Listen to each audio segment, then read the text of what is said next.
नमस्कार। जय जगन्नाथ। आज गुरुवार डिसेम्बर 4 तारिखर शुणिबा तुला ठारू मीन जाए राशिफल। तुला स्वाति नक्षत्र सकाशे पारिवारिक सद्भाव अक्षुण्ण रहिब, मात्र निजकू टिके नरमी कहिबाकू पड़िपारे। बंधु प्रतिश्रुति रक्षा करी ठीक समय रे आसिबे एवं आपणक कामरे सहयोग मध्य करिवे।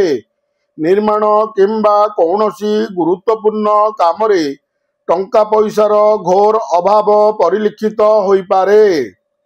बिच्छा उत्तरास्थित चंद्र प्रभाव रे आज जेउ कामरे हाथ देवे सफलता पाइबे। लोक संपर्क वृद्धि पाइबारे निज लोक प्रतिबंधक सृष्टि करिवे। कर्म क्षेत्र रे थिबा समय रे बंधुक विषय रे कौनसी खबर पाई विस्मय प्रकाश करिवे। घरोई समस्या प्रसंग रे पर कथारे घर लोकंकु भूल बुझिवे।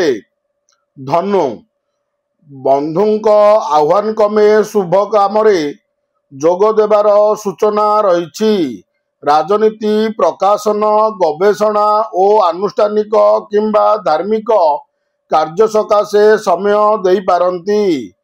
साहित्य सांबादिकता संगठन और सभा समिति रे सुनाम अर्जन करिवे।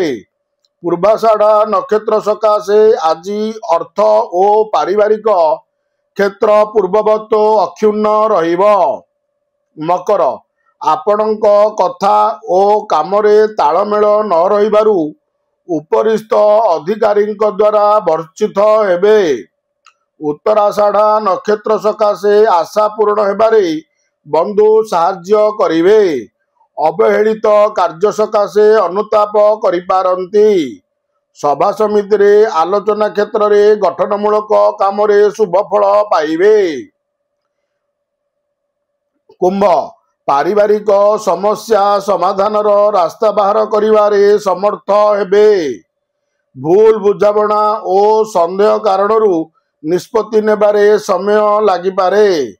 यात्रा समय रे जिनिस पत्र प्रति सतर्क न रहिले अनुताप करिवाकू पड़िबो।